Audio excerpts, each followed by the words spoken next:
വിജയ് ധരിച്ചിരിക്കുന്ന ഈ സിൽവർ വള കണ്ടോ? അദ്ദേഹത്തിന് സ്വർണം വാങ്ങാൻ പൈസ ഇല്ലാഞ്ഞിട്ടൊന്നുമല്ല.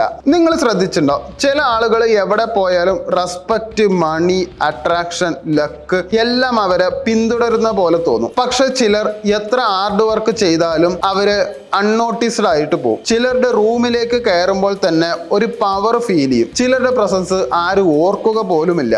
കാരണം അവർക്ക് മാത്രം അറിയാവുന്ന ചില ചെറിയ റിച്വൽസ് ഉണ്ട്. മനസ്സിനെയും എനർജിയെയും ഇൻഫ്ലുവൻസ് ചെയ്യുന്ന ഒരു ഹാബിറ്റ് അവര് എപ്പോഴും ചെയ്യാറുണ്ട്. ഇടത് കയ്യിൽ വെള്ളിക്കട ധരിക്കുന്നത് നിങ്ങളുടെ ചന്ദ്രനെ, നിങ്ങളുടെ മനസ്സിനെ ശാന്തമാക്കി നിർത്തുകയും നിങ്ങളുടെ ഭാഗ്യം വർദ്ധിപ്പിക്കുകയും ചെയ്യുന്നു.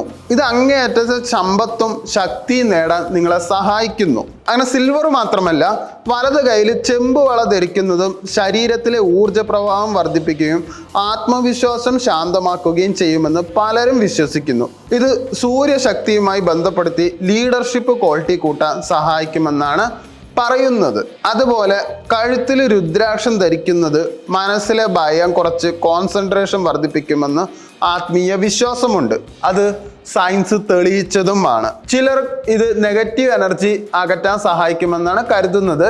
പോരാത്തതിന് കണ്ണേറ് ലഭിക്കാതിരിക്കാനും രുദ്രാക്ഷം സഹായിക്കാറുണ്ട്. രുദ്രാക്ഷം നല്ല രീതിയിൽ സൂക്ഷിക്കണം. രുദ്രാക്ഷം കഴുത്തിലിടുമ്പോൾ ഒരിക്കലും അതിൽ സോപ്പ് തട്ടാൻ പാടില്ല. നിങ്ങൾ രുദ്രാക്ഷം കഴുകുമ്പോൾ അത് എപ്പോഴും പാലിലോ വെണ്ണയിലോ മാത്രമേ കഴുകാൻ പാടുള്ളൂ. എന്നിട്ട് വേണം വെള്ളത്തിലിട്ട് അത് കഴുകാൻ. ഇളം ചൂടുള്ള വെള്ളത്തിൽ വേണം അത് മുക്കി വെക്കാനും. കല്യാണം കഴിക്കുമ്പോഴാണ് മോതിരവിരൽ സാധാരണ സ്വർണം ധരിക്കാറുള്ളത്.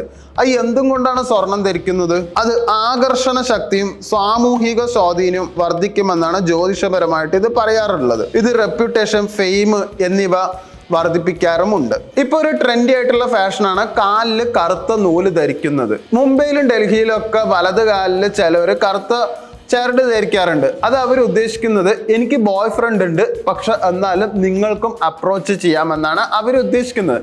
അതുമാത്രമല്ല, ജ്യോതിഷപരമായിട്ടും പലരും കാലിൽ കറുത്ത നൂല് ധരിക്കാറുണ്ട്.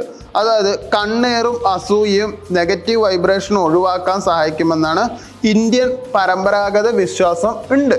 അതുപോലെ വീട്ടിൽ എപ്പോഴും ചെടി വളർത്തുന്നത് നല്ലതാണ്. ചെടിയില്ലാത്ത വീട്ടിൽ നല്ല ഓക്സിജൻ ശരിക്കും പറഞ്ഞാൽ ലഭിക്കാറില്ല. അതുകൊണ്ട് കുറേ പേര് മണി പ്ലാന്റ് വളർത്താറുണ്ട്.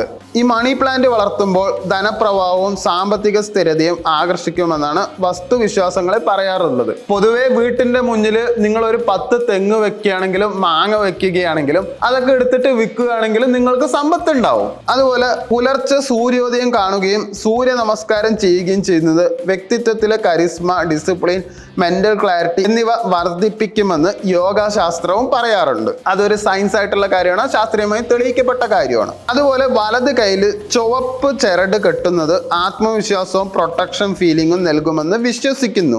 പലരും ഇത് ചൊവ്വയുടെ എനർജി ആയിട്ട് ബന്ധിപ്പിക്കാറുമുണ്ട്. ചന്ദ്രപ്രകാശത്തിൽ കുറച്ച് സമയം നിൽക്കുന്നത് ഇമോഷണൽ ബാലൻസ് മെച്ചപ്പെടുത്തുമെന്നും മനസ്സിലെ സ്ട്രെസ് കുറയും ചെയ്യുമെന്ന് ചില ആത്മീയ രീതികൾ പറയാറുണ്ട്. ഇത് സയൻസ് തെളിയിച്ചതുമാണ്. നിങ്ങൾ വിരൂപതയിൽ നോക്കിക്കൊണ്ടിരിക്കുമ്പോൾ ഓട്ടോമാറ്റിക്കലി നിങ്ങൾക്ക് മൈൻഡ് റിലാക്സ് ആവാറുണ്ട്. അതുപോലെ വീട്ടിലോ ജോലി സ്ഥലത്തോ നിങ്ങൾ ചന്ദനത്തിൻ്റെ അഗർബത്തിയോ സുഗന്ധമോ ഉപയോഗിക്കുന്നത് കാമാക്കാൻ സഹായിക്കും. അല്ലെങ്കിൽ സാൻഡൽവുഡിൻ്റെ പെർഫ്യൂംസ് നിങ്ങൾ അടിക്കുന്നതും മൈൻഡിന് ശരിക്കും പറഞ്ഞാൽ ഫ്രഷ്നെസ് നൽകും. അതിൽ അട്രാക്ഷൻ, പോസിറ്റീവ് അറ്റ്മോസ്ഫിയർ എന്നിവ സൃഷ്ടിക്കുമെന്ന് വിശ്വസിക്കപ്പെടുന്നു. വെള്ളിയാഴ്ച വെള്ള നിറത്തിലുള്ള വസ്ത്രം ധരിക്കുന്നത് ശുക്രൻ്റെ എനർജി ശക്തമാവാൻ വേണ്ടിയിട്ടാണ്. നിങ്ങൾക്ക് ലക്ഷറിയിൽ, അട്രാക്ഷനിൽ, റിലേഷൻഷിപ്പിൽ, ആർട്ടിസ്റ്റിക് സെൻസീവ് എന്നിവയെല്ലാം വർദ്ധിപ്പിക്കാൻ ഇത് സഹായിക്കാറുണ്ട്. വൈറ്റ് പറയുന്ന ഒരു ലക്ഷറി ആണ് എന്നുള്ളത് നിങ്ങൾക്ക് എല്ലാവർക്കും അറിയാവുന്ന ഒരു കാര്യം തന്നെയാണ്. പക്ഷെ പരമാവധി എപ്പോഴും റോൾഡ് ഗോൾഡ് ഉപയോഗിക്കാണ്ടിരിക്കുക. അത് വെറും ഒരു യൂസ്ലെസ് മാത്രമാണ്. ഇത് നിങ്ങൾക്ക് പലർക്കും ഒരു സ്യൂഡോ സയൻസ് ആയിട്ട് തോന്നും. ഇവയിൽ ഏതാണ് യാഥാർത്ഥ്യം, ഏതാണ് വിശ്വാസം എന്നത് നമുക്ക് വേണമെങ്കിൽ ഡിബേറ്റ് ചെയ്യാം. പക്ഷേ നിങ്ങൾ ചരിത്രം എടുത്ത് നോക്കിക്കോളൂ. പവർഫുൾ ആയിട്ടുള്ള ആൾക്കാർ സിംബൽസ്, റിച്വൽസ്, സൈക്കോളജി, അപ്പിയറൻസ് ഇവ എല്ലാം ഉപയോഗിച്ചിട്ടുണ്ട്. കാരണം മനുഷ്യർ ലോജിക്ക് കൊണ്ട് മാത്രമല്ല ജീവിക്കുന്നത്, ഫീലിങ്സും കൊണ്ടും പെർസെപ്ഷൻ കൊണ്ടുമാണ്.